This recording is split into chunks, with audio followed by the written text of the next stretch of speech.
Well, another Federal Reserve get-together without a rate cut, and the president's patience is wearing very thin. Watch. If the Fed would ever lower rates, would buy debt for a lot less. It's a shame. This guy, do you ever have a guy that's not a smart person and you're dealing with him and he's worried about inflation? I said, that's right. If there's inflation in 6 months or 9 months, you lower the rates or you raise the rates. No inflation. And it's going to get even more so. I know what I'm doing. So we have a stupid person, frankly, at the Fed. He's also a partisan political hack, That's Jay Powell, standing firm in the choice not to lower interest rates yet again. Hadn't done it all year. Did it before the election last year, though. Big time. He doesn't seem to have the same urgency that he did, say, back in, September of 2024, and then again in November.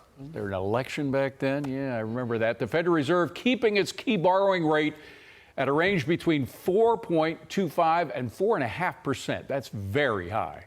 Jay Powell's inaction may be contributing to how Americans feel about the economy, though things are looking up.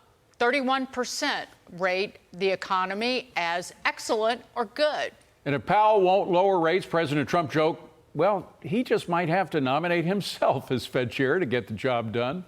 For more, let's bring in Unleash Prosperity Senior Fellow and the Heritage Foundation Chief Economist, EJ Antoni, and those interest on the debt numbers I got from EJ, by the way. Thank you, EJ. What is wrong with Powell? What was his excuse? I'm not going to take David's steam because David was angrier than I was about the decision today. But what, the weakening dollar is his reason? It just seems that he's dug in for political purposes. Well, Dagan, if that's the reason, then what about the dollar weakening under Biden? Why weren't we hiking rates much sooner and by much more? Why were we having any conversation about cutting rates back in the autumn? This makes no sense. As both you and David were saying, he is purely political. Look, the guy is not an economist. He's an attorney, and frankly, a second-rate one at that. He has no business being in the position that he's in, where he's the one determining the most important price in the entire economy, the price of money. Yeah. And then, EJ, it's his forecast. I mean, the guy's been a terrible forecaster his entire career at the Fed, getting into the inflation thing far too late. And now he's lowered his expectations for growth down to 1.4% for this year, despite all the trillions of dollars coming in investment, despite the possibility of more tax cuts, which would increase growth. And he's increased his inflation forecast up to 3%. That's a 25% increase from where it is now. What do you make of those forecasts? Well, apparently he and I guess his fellows at the Fed are the only ones who have these numbers, because if we look at other forecasts, they're moving in the right direction, not worsening. They're improving. Look at the numbers we just got from the Atlanta Fed today, which is obviously part of the whole Federal Reserve System, where business inflation expectations didn't go up. It went down. That's great news. Look, I'm not saying it's all sunshine and roses and rainbows ahead, but for crying out loud, I mean, again, if you compare what's going on today, you can look at the labor market, you can look at inflation, the things that the Fed say they look at. You compare the data today to what they were in the autumn, right before the election, when the Fed did an emergency 50 basis point cut, for crying out loud. There is much more of a case to be made today to cut rates. I'm not saying they should, I'm not saying they shouldn't, but according to the Fed's own Keynesian models, the evidence is clear. Because we have to refinance almost a third of our debt in the next year, debt held by the public, and much of it is on the short end, so cut the rates.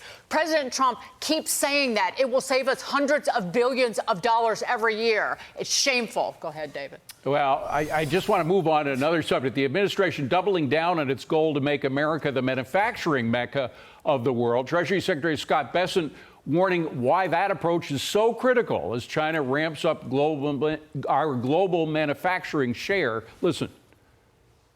President Trump wants the U.S. to manufacture more and become a manufacturing powerhouse for precision manufacturing again. There's 30% of global manufacturing now, which is too high, and it can't go higher. And once again, EJ, he just sat back while our manufacturing industry in America was being hollowed out during the Biden administration. Oh, David, that's exactly right. And in fact, actually, I'd go one step further, David. I would say that it wasn't just Biden sitting back and letting it happen. Biden was an active participant, or whoever had control of the auto pen was an active participant. The Biden administration was raising taxes and regulations on American industry, on American energy. That helped hollow out what was left of America's industrial base by the time he got into office. Let's not forget, it wasn't China that created the regulatory state in this country. It wasn't China that imposed artificially high marginal tax rates. Those are self-inflicted wounds, and they were largely inflicted by the left in this country, and Joe Biden is no exception to that. Manufacturing recession for at least the last 2 years of that jackass's term. You are not, however, EJ Antoni. Thank you so much. Good Lovely to see you. You're the best.